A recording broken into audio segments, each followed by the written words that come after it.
Procediamo con la premiazione. In occasione del 100 farfalla categoria ragazzi ci sarà a premiare Stefano Cerchiera, dirigente SSD Natatorium.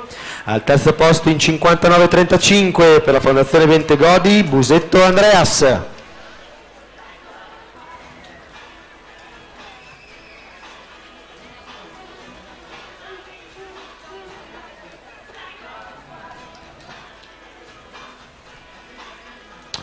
Medaglia d'argento al secondo posto in 57,58 per la rappresentativa Idros Medegaldo Lorenzo.